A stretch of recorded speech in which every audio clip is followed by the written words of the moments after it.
खबर है सुल्तानपुर से, जहां पर सुल्तानपुर में संविधान बचाओ सम्मेलन के तहत पूर्व मंत्री ने भरा कांग्रेसियों में जोश। जी हां, सुल्तानपुर जिले में शहर के अमहट जेल रोड स्थित अवध मैरी लॉन में जिला व शहर कांग्रेस कमेटी के संयुक्त तत्वाधान में संविधान बचाओ सम्मेलन कार्यक्रम आयोजित किया गया। वह कार्यक्रम में बतौर मुख्य अतिथि के रूप में कांग्रेस की राष्ट्रीय सचिव व प्रयागराज जोन प्रभारी एवं पूर्व कैबिनेट मंत्री छत्तीसगढ़ राजेश तिवारी कार्यक्रम में शामिल है।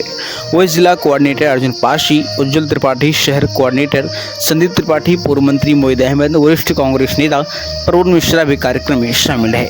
वही कांग्रेस जिलाध्यक्ष अभिषेक निराणा, शहर अध्यक्ष शकील अंसारी ने नेताओं व कार्यकर्ताओं के साथ मुख्य अतिथि पूर्व कैबिनेट मंत्री राजेश तिवारी का फूल मालाओं के साथ जोरदार स्वागत किया।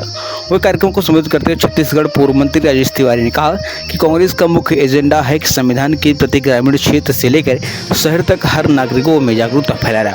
लेकिन वर्तमान में भाजपा सरकार लोकतंत्र और संविधान की नींव कमजोर करने में जुटी है, जिसे कांग्रेस के लोग कतई बर्दाश्त नहीं करेंगे।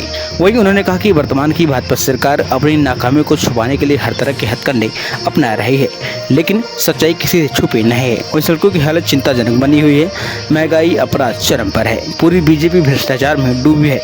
यही कारण है कि नई सड़क दूसरे दिन ही उखड़ जाती है। वहीं गर्मी में बदहाल विद्युत व्यवस्था को लेकर उन्होंने शहर की भाजपा विधायक पर हमला बोला। उन्होंने कहा कि विधायक लोगों को गर्मी में रहने की आदत डालने की सलाह दे रहे हैं। उन्होंने आगे कहा कि मुख्यमंत्री और विधायक को स्वयं गर्मी रहने की आदत डालनी चाहिए। खुद एयर कंडीशन कमरों में रहते हैं, जहां बिजली की व्यवस्था के साथ साथ जनरेटर की व्यवस्था होती है। वहीं उन्होंने कहा कि महिलाओं पर हो रहे उत्पीड़न को रोकने में भाजपा सरकार पूरी तरह से असफल है। इसी कारण अपराधी बेखौफ होकर घूम रहे हैं। वहीं राज्य में कानून व्यवस्था पूरी तरह से फेल हो चुकी है। ऐसी घटनाएं रोजाना देखने को मिल रही हैं। वह कार्यक्रम को कांग्रेस जिला अध्यक्ष अभिषेक निराणा, शहर अध्यक्ष शकील अंसारी, कोऑर्डिनेटर अर्जुन पासी, उज्जवल शुक्ला, संदीप त्रिपाठी, पूर्व मंत्री मोहित अहमद, वरिष्ठ नेता प्रवीण मिश्रा, पूर्व जिला पंचायत अध्यक्ष ओपी चौधरी, लक्ष्मीकांत मिश्रा, जफर खान, AICI सदस्य फिरोज अहमद, जगदीश सिंह, जिला पंचायत सदस्य निखिलेश सरोज, राहुल त्रिपाठी, वरुण मिश्रा, हौसला भीम सहित अन्य नेताओं ने संबोधित किया।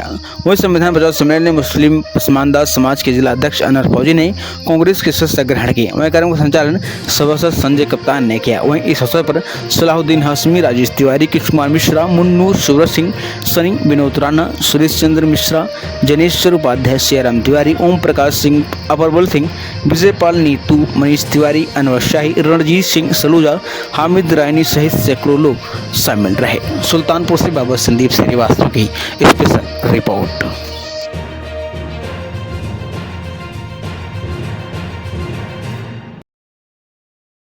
भी शामिल है क्योंकि यहाँ पे इंडिया गठबंधन के प्रत्याशी को आप लोगों ने विजयी दिलाई। अगर उत्तर प्रदेश में ये नतीजे नहीं आते तो मेरे ख्याल से संविधान बदलने की जो प्रक्रिया है वो चालू है। काफी समय हो चुका है, इसलिए सभी सम्मानीय मंच में बैठे हुए सम्मानीय नेतागण, सभी यहाँ पे उपस्थित हमारे कांग्रेस, महिला कांग्रेस, NSY, यूथ कांग्रेस, सेवा दल के और सभी विभिन्न मोर्चा प्रकोष्ठ के सभी सम्मानित साथियों, मैं सिर्फ 10 मिनट लूंगा आपका, क्योंकि बहुत बातें, बहुत 3-4 घंटे से यहाँ पे सभा चल रही है। मैं सिर्फ 2-3 बातें कहूंगा। जो राहुल गांधी जी की मंशा जो है इस देश के संविधान को बचाने के लिए, इस झंडे के नीचे हम खड़े होते हैं।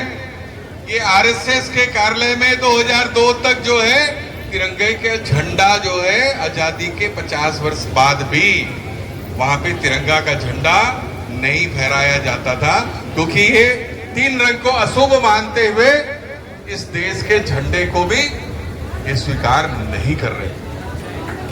और यही ये कारण है, महिलाएं यहाँ पे बैठी हुई हैं। आरक्षण का विरोध जो है यही RSS और भारतीय जनता पार्टी के लोग जो है वो करते रहे।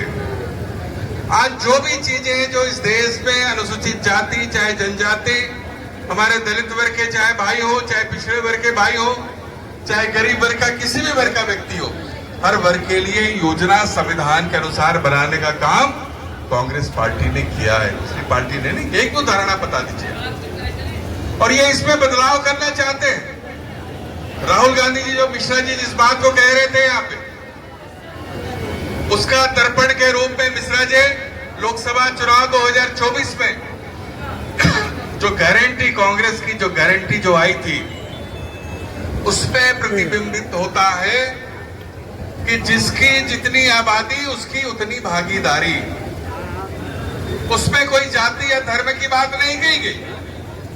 आप सबको मालूम है कि यहाँ माता बहनें यहाँ पे बैठी हुई हैं। कांग्रेस पार्टी ने इस बात को कहा था कि अगर इस केंद्र में कांग्रेस पार्टी की सरकार बनेगी तो साल का 1 लाख रुपया महिलाओं को, जो मुखिया है परिवार की महिला, जो मुखिया जो होगी, चाहे माँ हो, चाहे सास हो, चाहे बहन हो, चाहे बेटी हो, चाहे बहू हो, 8,500 रुपया महीना उनके खाते में जो है दिया जाएगा। ये कांग्रेस पार्टी ने कहा था। यहाँ पे नौजवान साथी बैठे हुए, उस घोषणा पत्र में ये नहीं कहा गया था कि किस धर्म का व्यक्ति होगा, किसी जाति का व्यक्ति होगा, कौन संप्रदाय का व्यक्ति होगा। ये कांग्रेस पार्टी ने नहीं कहा था। नौजवान साथी बैठे हैं, उन लोग के लिए भी कहा गया था कि उनको भी साल में 1 लाख रुपया, जो पढ़े लिखे हमारे बेरोजगार साथी हैं उनको प्रशिक्षण के लिए, क्योंकि बहुत से ट्रेनिंग के लिए जो है उनको जो है योग्यता नहीं होती, प्रशिक्षित नहीं होते। इस वजह से जो चाहे वो सरकारी नौकरी हो चाहे प्राइवेट कंपनी में जो है उनको स्थान नहीं मिलता, तो उनको भी 8,500 रुपया महीना, 1 लाख रुपया प्रशिक्षण अवधि में हमारे बेरोजगार साथियों को देने की बात। उसमें भी जाति धर्म वर्ग की जो है वो कोई बात नहीं कही गई थी। जिस गांव में अगर 90% आबादी दलित भाइयों की है, वहां पे 90% जो है उस वर्ग के लोगों को मिलेगा। जहां पे पिछड़े वर्ग के लोगों की आबादी ज्यादा है, जिस गांव में, जिस कस्बे में, जिस मोहल्ले में, वहां पे उस वर्ग के लोगों को उसकी भागीदारी मिलती। जहां पे सामान्य वर्ग के लोग जिस गांव में, जिस कस्बे में ज्यादा जिनकी आबादी है, उसको वहां पे ज्यादा मिलती।